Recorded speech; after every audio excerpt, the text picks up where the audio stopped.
We've come into the Old Swan Observatory, which is a great place to overlook the Rushy, which is definitely one of the best places to come during the winter months.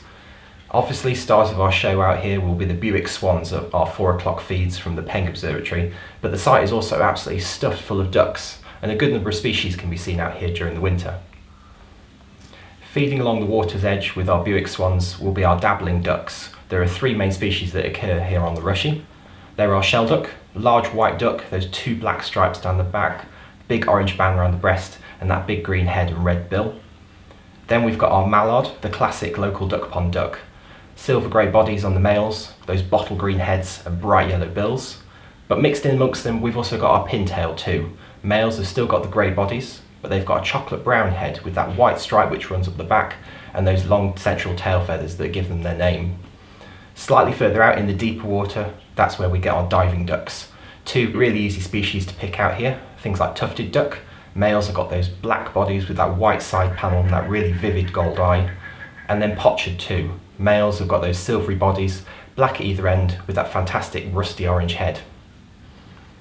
So whilst those dabbling ducks are out feeding in the shallows, the diving ducks are in the deeper areas. They'll not only dive down to the bottom of the pond to ferret around and see what food that they can find themselves, but they'll also be carefully watching our swans.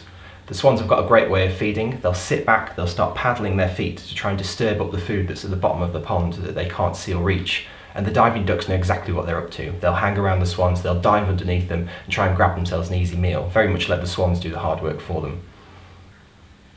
Over the years, we've seen numbers of our wintering birds change dramatically. If you've come to our 4 o'clock swan feeds, you'll have no doubt heard about the change in populations of the Buick swans. But out here on the pond, many of our other ducks are also experiencing similar declines. Things like the potchard, one of those diving ducks, they've seen their numbers drop by anything up to 70% across the UK as a wintering species in the last 25 years. And part of that decline may actually be due to an imbalance in the sex ratio, the number of males and females that we find in the flock. Potchard are a species which winters across Europe and into Northern Africa, and as we tend to see with many of our ducks, the males are dominant over the females on the wintering grounds, so that pushes the females into the more southerly areas. So here in the UK, we'd expect to see more males than females in our flocks. A study in 1989 and 1990 found that across the wintering range, within flocks of potchard, there tended to be around about 60% males. A review of that in 2016 found that that proportion had increased to 70%. And given that when the species hatches on the breeding grounds, it's more or less 1-to-1 between males and females, it really points to females really struggling to survive during the winter months. That review in 2016 was only possible thanks to an appeal for sightings across the wintering range, for people to go out and deliberately count the sex ratio of those flocks. So here at WWT, our staff and volunteers are regularly out, as well as counting the birds for our monthly census like the Wetland Bird Survey, which takes place across the UK. We're also counting those really important flock sex ratio data and recording them with the Duck Specialist Group, which is hosted here at WWT.